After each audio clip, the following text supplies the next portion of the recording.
Ooh, did you hear that? I have to hold on. Press yes. Yeah. Great. So that let me start again. Great. So that was Andrei Zvyagintsev Leviathan. I'm joined by Carmen, who appeared on Afterthoughts last season, following Turin Horse by Bellatar. So we're moving from Hungary to Russia. Could be said quite similarly, kind of barren, despairing landscapes that we're going to be grappling with. So we'll get into that in a bit. But Carmen, yeah, tell me a little bit about what you've been up to. Tell me how things are where you are, and we can get into the film a bit later. Sure. So it feels a little weird to be talking about all these kind of bleak and heavy films because, like I'm in Berlin and it's super sunny and the cinemas are opening up, which we're super excited about. So the summer special of the Berlinale has just started and people are kind of coming out of their houses again, and we have public life again. So that's exciting. But having said that, it was really great to kind of revisit this film and watch it again after, a number of years, because I think Russia has, I think with the current government, that with censorship and things, it's becoming more and more harsh. So I think this film came out in an interesting juncture, when those questions were starting to be talked about a little bit more, like making art critical of the state was becoming a more maybe difficult thing to do there. So yeah. And yeah, so this came out in 2014, and by all accounts, it's a very Russian story. It's set in the far north, and it's a story of this sort of one man's fight against the authorities who are trying to effectively take over his land, this beautiful home that he's created. But as you say, you said you revisited it 7 years later. I mean, I wonder, what was the experience like watching it 7 years later? I mean, did you notice different things about it this time? I mean, I think just watching it and thinking of the context of what's happening in Russia, because when it was made, it got part state funding, and then it was only when it was nominated for an Oscar, I think that the government started to get a little bit nervous or embarrassed, especially because in the foreign press, people were really talking about it as this biting political critique of Russia. And you can see in the film, you have this corrupt mayor backed by a corrupt church, portrait of Putin right over the mayor's desk. But then Zvyagintsev was really stressing the universality of it. I think also he started to realize that the state were becoming not very happy with the portrayal of Russia in the film. And so he was saying, it was actually partly inspired by this American news story of a man in Colorado working for a muffler shop who there was some kind of zoning dispute, and he got really annoyed, fortified his forklift with concrete, and then went around the city just like destroying buildings. So a bit of a different story, but this idea of someone taking justice into their own hands because the law is not only not helping them, but is actually like a threat to them. So I think is the kind of gist. So yeah, I think in interviews he started to stress the universality of the story and that it could happen anywhere, which in a way is true, but to me it feels very Russian, like this idea of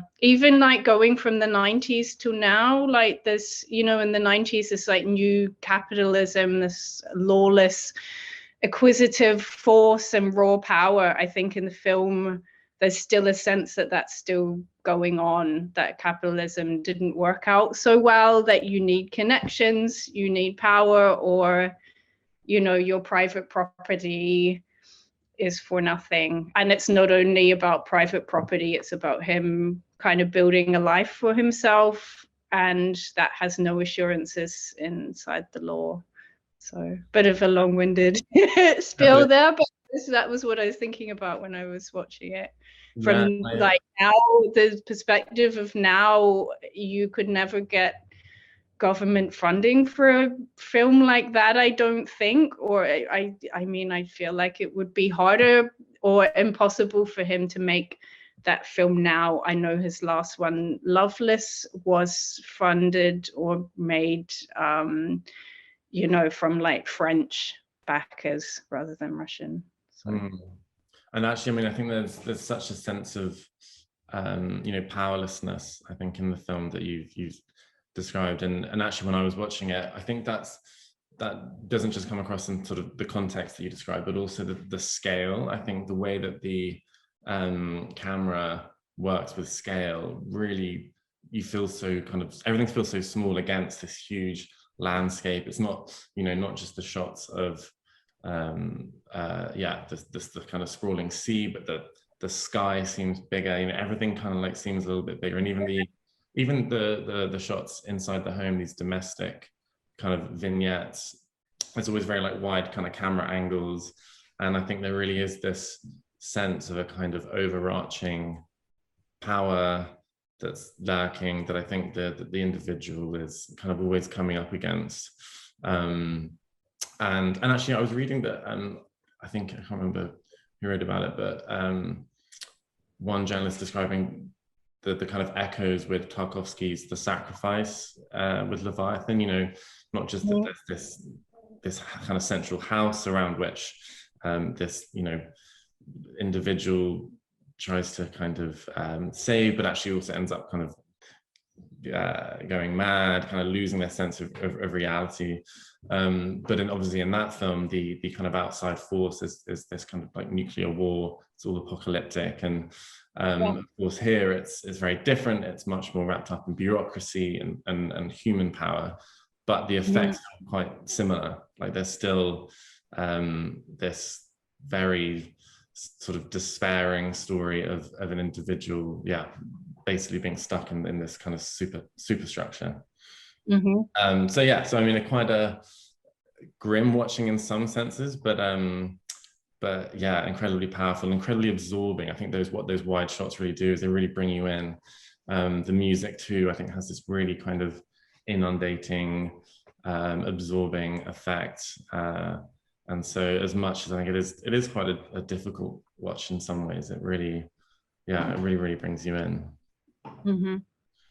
Yeah, I also see echo of Tarkovsky in it, and I think you know, Zvyagintsev is always in a lot of his films. He's quite concerned with the existential or the spiritual, and here it's a little bit less pronounced, but you know, this kind of martyrdom idea, or that the ordinary Russian trapped in this like Russia that has lost its way, in a sense. And also, I mean, there are clear religious echoes here to the Book of Job. So, you know, this guy who loses everything, and then the question of why does a righteous man have to suffer, or why is this happening to me? You know, it's a big thing in the film as well. Yeah, and then there's that scene, I think, towards the end where he's speaking with the not the bishop, the priest, the kind of local priest, and he's asking, you know, why do you have to speak in these riddles,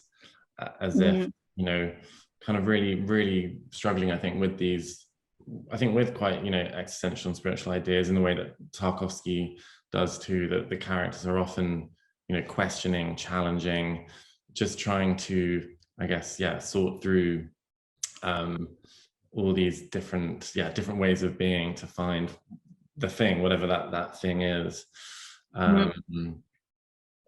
But yeah, and I think the other thing that that Leviathan does really well is there are some really interesting kind of moments of, I don't know, I guess like of showing class in Russia, showing the difference between, I think, town, rural life, which is one of these like age-old literary, you know, kind of themes the you know, the three sisters wanting to get to Moscow, or people in Moscow wanting to get, you know, fresh air from and these kinds of things. And I noticed that in some of his other films as well. I think more recently in Loveless, very, very subtle gestures towards the kind of hierarchy in the cities in Russia.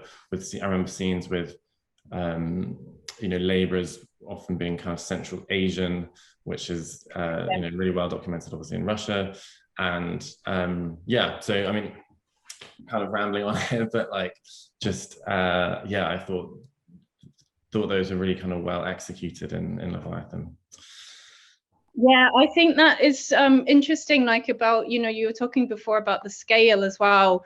This idea of, you know, it's set in this little peninsula town, and in one sense, that's very far from the Kremlin. So you could argue it's saying, oh, you know, this is like a local corruption problem. This is not Putin's fault. You know, this idea of a land that is so large, it's almost ungovernable, and you can't know what's happening in any of these corners. I think is another way of kind of maybe criticizing the state, but having a bit of an out where you can say, oh, it's not necessarily about the Kremlin, but I think we can really feel that it is, you know.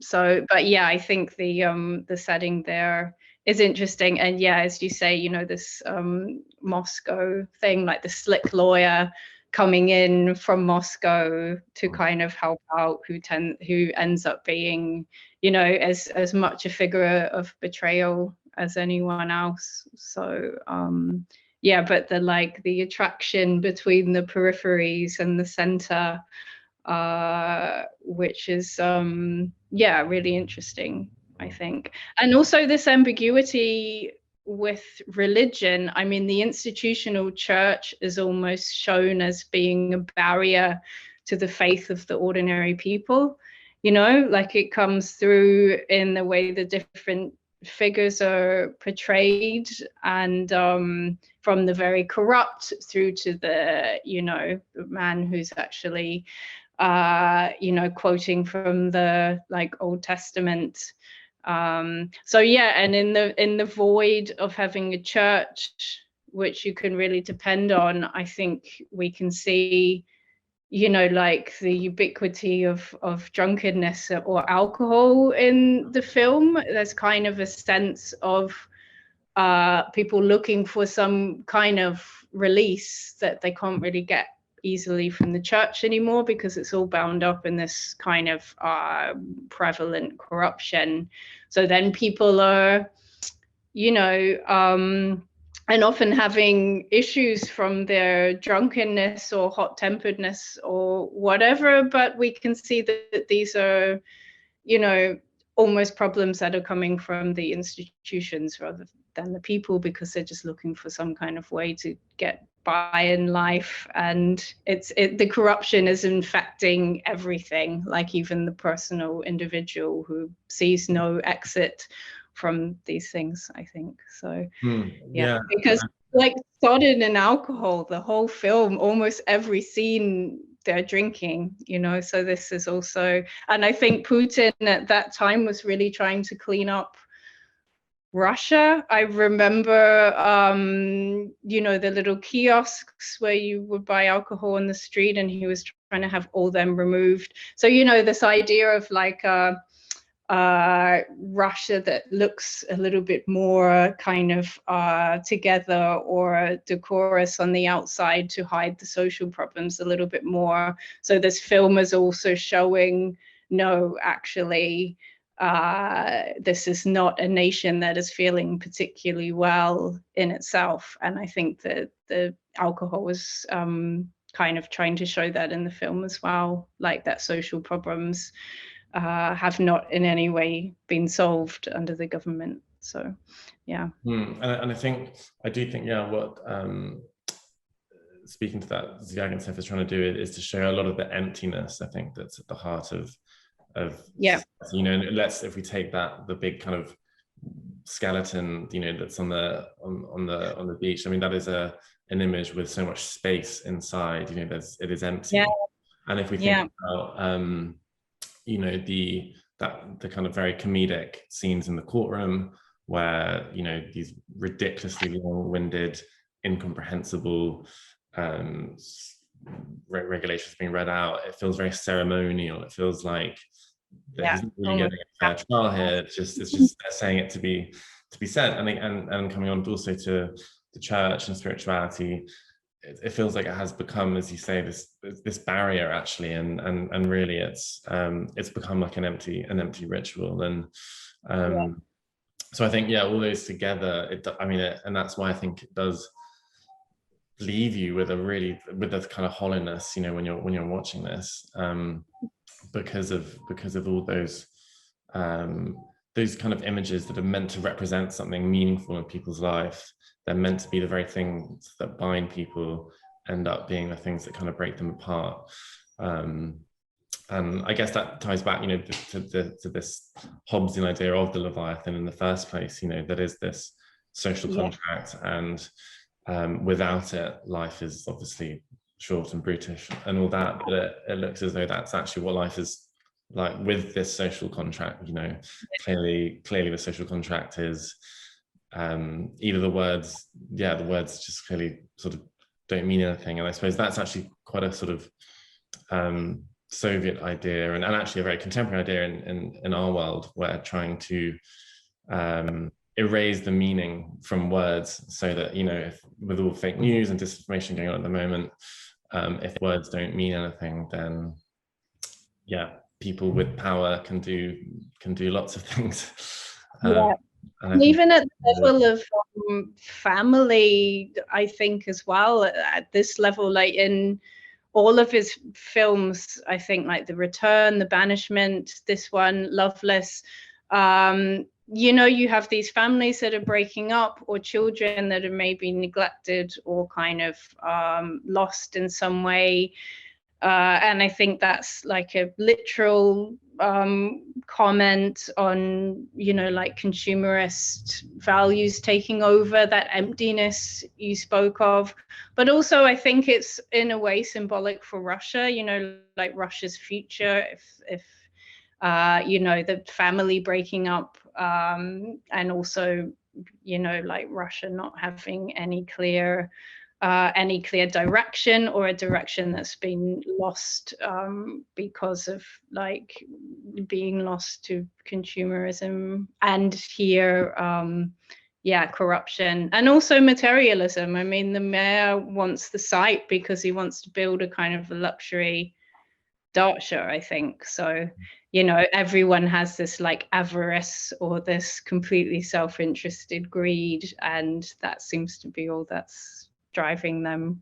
So yeah, I think the emptiness you talk about, I think that's also related to this new consumerism as well, which Zvyagintsev in quite a kind of a like old school way, which also is similar to Tarkovsky, but seems extremely skeptical about the direction that Russia has taken under the state, but also just generally like transition to capitalism as well. So yeah. And I mean, this is slightly going off topic, but I think in his film Elena, which came out a while ago, I think that final scene, you know, when this one sort of woman effectively like turfs out someone else to bring her family into this lovely apartment, you know, you do see that really avaricistic kind of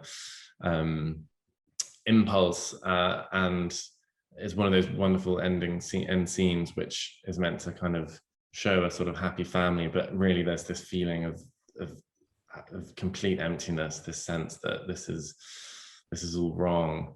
So no, I think absolutely Zvyagintsev is someone who captures that really well. And I love how he uses this kind of noir suspense, you know, these elements, but then makes it something deeper, more existential. I think that's a really interesting combination as well. Well, heavy stuff for a Friday morning. Yeah, careful. Might go out and get some sun after Yeah, I this. think now, yeah, I think maybe you mentioned the Berlinale's on. Are there any sort of more upbeat films that you might be seeing soon, or? Maybe there's some completely mad ones. So on Sunday, I'll go to the closing, and it's going to be Radu Jude with his film Bad Luck Banging or Loony Porn, which is crazy. So it's a very strong political critique, but it's riotous and it's very funny. So maybe that's a good combination for our insane times that we're living in. Yeah. So yeah, I mean, even this film is so, like, looking at the change between then and now, like a film like Bad Luck Banging, or then like this one is so somber, serious. You know, it feels quite like traditional in that way as well, but in all the best senses of that word. So yeah. Great. Well, I think we'll leave it there.